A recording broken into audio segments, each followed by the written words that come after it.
Hi, I'm Rotaract Representative Shanel Mendis. I'm the DRR nominee for the year 2022-23, and I'm here to talk about SDG Goal 1, no poverty.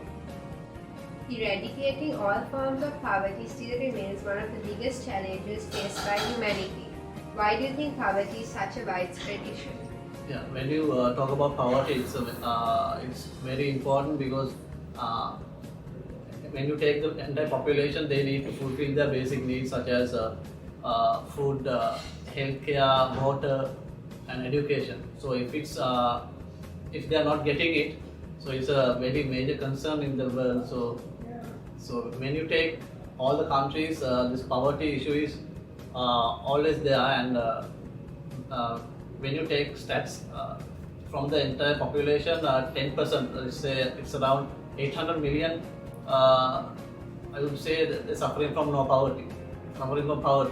So that's why from the UN also they have very clearly mentioned it's as the first goal, saying no poverty, because their main goal is to eradicate extreme poverty by 2030. When you talk about poverty, mainly you can categorize that to three main subtopics: situational poverty, generational poverty, and extreme poverty.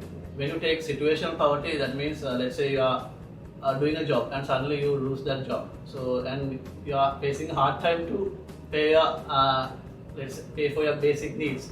So that's what you call situational poverty. And when you take moving to generational poverty, if your families are having poverty issues for like 2 generations, that's called generational poverty. And extreme poverty means it's that's what from the UN also introduced it to one of the goals. Extreme poverty means if you are unable to fulfill your basic needs, like I mentioned, such as food, water, healthcare, and education, it goes under extreme poverty. According to you, what are the steps the Sri Lankan government can take to eradicate poverty? Okay, so it has to come from like within us.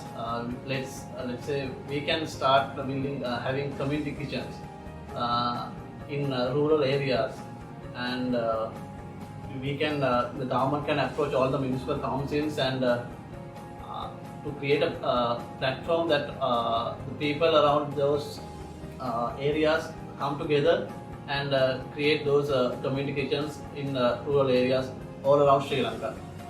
I would say that we can start from that, and after that, we can get the help from the ministries as well, and make it stabilized in years to come.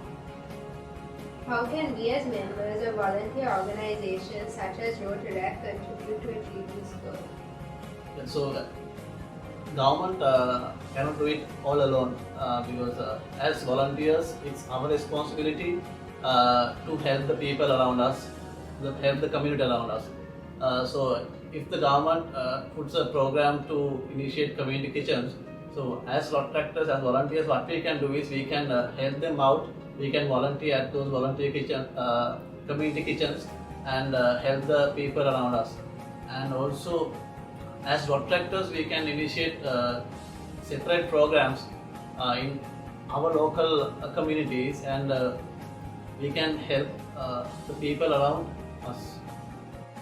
So Shanel, in terms of zero poverty, maybe it's not 100% achievable, but within the next 5 years, what initiatives would you like to see being implemented in Sri Lanka to help reach those target goals to achieve zero?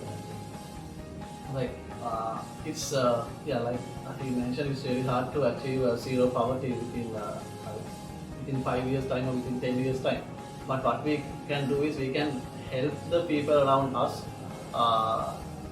Let's say, like I mentioned, if we are building community kitchens, and if we have to instruct the poverty-stricken people to go to these places and get their needs right, and also if they are suffering from health issues and all, so we can have a program in the government hospitals also, so they can go to those places and they can get their medication.